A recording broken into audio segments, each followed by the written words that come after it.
He's always a story with us, Nariman Behravesh of IHS Global Insight. Dr. Behravesh, good noon. Well, we're looking for sound there. Rex, see if you can help me with some sound. I didn't hear Nariman there. Are you there, Nariman? I am, yes. There you are. Okay, we've got you plugged in. Optimism on this quarter. Chairman Bernanke has to testify on Friday. He needs to justify QE2. How can you justify QE2 with a 3.8% forecast for this quarter? I think the way they're going to justify it is to say, look, the unemployment rate is still in the high nines, and until it comes down on a decisive way and by a fair amount, let's say down below 9%, which is unlikely until the end of this year, their view is, let's not mess with things. Let's not, put our foot on the brake, as it were. This is not the time to kind of mess around with an economy that's still a little fragile, doing better, but still a little fragile. Well, let's go on here, folks, to chart number 2, which is food inflation. Out there in the middle of this, out in the way of GDP, out in the way of jobs, Nariman, the recent stories, food. I noticed the protests and riots in Algeria this morning over food. Algeria speaks on food inflation. They spoke with a vengeance. We're going to see a lot more of this. How much of this global food inflation will filter back into the United States? Not that much. If you look at sort of the average consumer, they only spend about 10–12% of their budget, their sort of take-home pay, on food.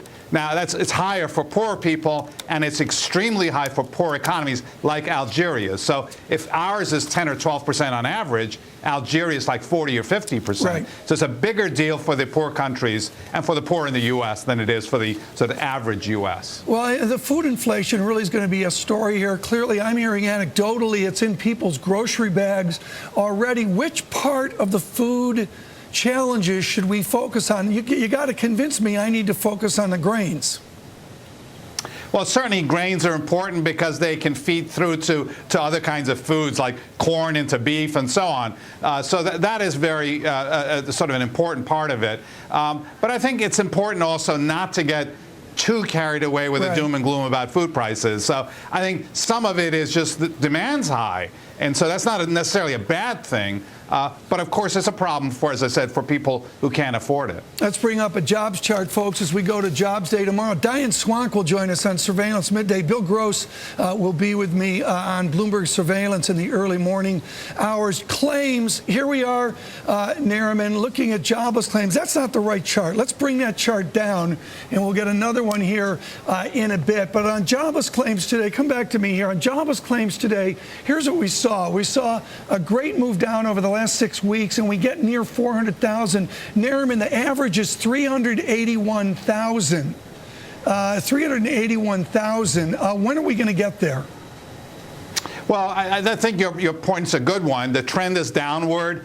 The weekly numbers are very volatile, so I wouldn't read too much into the fact that the weekly numbers bounced up a little bit. But the fact that they're trending downwards, they're below, on a 4-week moving average, below that 400,000 threshold, does suggest that jobs growth is going to pick up. So we're fairly upbeat about what the jobs prospects are going to be. Oh, I like that. What do you see for tomorrow? Let's get to your predictions for tomorrow. Have you brought up your non-farm payrolls off of that ADP announcement? Yeah, we were saying 150 for the top line number. We're now saying 190. So we're well above the consensus. We just think all the numbers are suggesting it's going to be a good number. Nariman, you've been doing this for a few years. How one-off was November? I think it was a fluke. We said it at the time. It's a little hard to say exactly what caused it, but we discounted that number pretty much. Up until that point, the jobs growth numbers were averaging around 100 to 110,000. This was an outlier, so we basically said, don't worry about it. The hallmark of what IHS Global Insight does, folks, is this idea of taking a center tendency and then they take two forecasts around that. You've got to be tilted more optimistic right now, Nariman, aren't you? There's no question that we've raised the probabilities on our upside scenarios. So, yeah, I think that's different from 6 months ago, a year ago, when a lot of the risks were on the downside. Well, Nariman Behravesh with us, folks. IHS Global Insight.